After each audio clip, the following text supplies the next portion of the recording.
They are massive, power hungry, and popping up all over Michigan. We're talking about data centers, and they are the backbone of big tech. And over the past few months, I've covered the growing push to set up shop right here in Metro Detroit. But with the buzz comes a lot of uncertainty. And for many of you, real concerns about what these massive facilities could mean for our power grid and your monthly bills. Tonight, I took your top questions straight to DTE Energy to get answers. The main question I get when I am talking to people is, will this raise my rates? I want to be really clear, and the answer is no. So why would I be so clear on why the answer is no? There's really two things that I would point out to the listeners. Number one is the legislature passed laws that said there could be no cross-subsidization. Big tech has to pay their own way in the state of Michigan. That hasn't happened in a lot of other states. Vice Chairman and Group President at DTE, Trevor Lauer, says states where customers' electric bills have gone up are states where there is deregulation. The second reason why I say it is the protections that DTE has negotiated in these contracts. When we negotiated these data center contracts, we asked for 4 provisions that we don't ask our other customers to sign. A longer contract term, termination fees that they have to pay if they leave early, minimum bills, so even if they don't take electricity off our system, they're still paying minimum bills. And then lastly, really strong credit and collateral positions. On a hot summer day, already people are concerned that their power won't be available or that there will be kind of an overload on a grid. If we add this extra customer that is obviously a huge consumer of electricity, how can we be sure that that won't be the priority? In the contracts we've negotiated with the data centers, we have the right to turn them down first. So I think I would just assure everybody that we thought about that as we went into these contracts, and we wanted to make sure that the rest of our customers wouldn't be impacted. It would be the data centers that would be impacted first. Based on the capacity that we currently have, how many customers do you see as being possible, and would we want to increase that number over time? Well, that's a great question. So we do a lot of modeling here at DTE to understand how much energy we have and how much capacity, because we need both of those to serve a customer. You know, we're hopeful that we will be able to work through an additional data center contract or a couple more with customers. If we were to bring more data centers online, would we need to generate more power?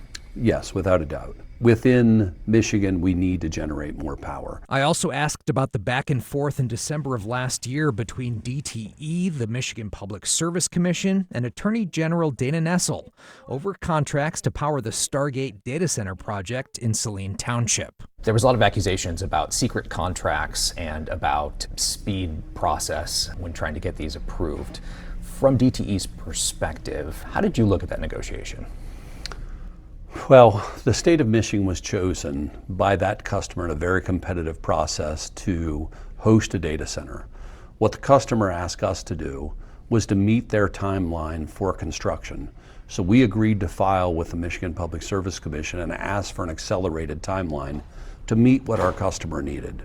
I understand what the Attorney General said. It would be better to have a 10-month, 12-month process where everybody can hash everything out. Sometimes the regulatory process doesn't operate at the same pace that customers need business to move forward with. So I was disappointed with the way it was framed. There are no secret deals. The Michigan Public Service Commission had the opportunity to look at all of the contracts unredacted. They understand everything associated with it. What the public saw was a lot of these redacted contracts, which admittedly looked suspicious to many people. What would you say about those redactions that they saw? Well, it was a pretty long contract, and it's easy to pull a couple pages out that are redacted.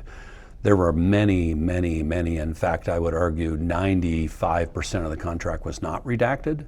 But when a customer asks you to protect their confidential information, we have an obligation to protect their confidential information.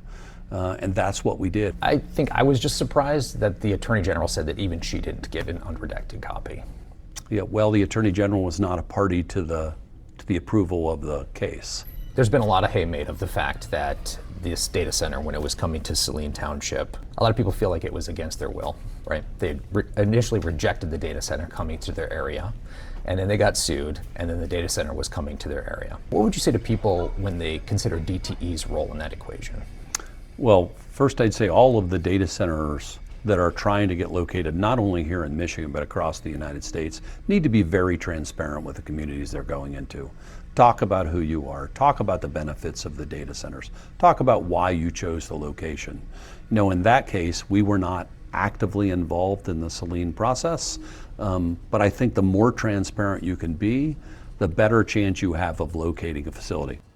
And just a reminder, DTE does not develop these data centers, but I also asked, once again, about why these hyperscale data centers are being built in rural areas, as opposed to those former industrial and brownfield sites, which we have plenty of.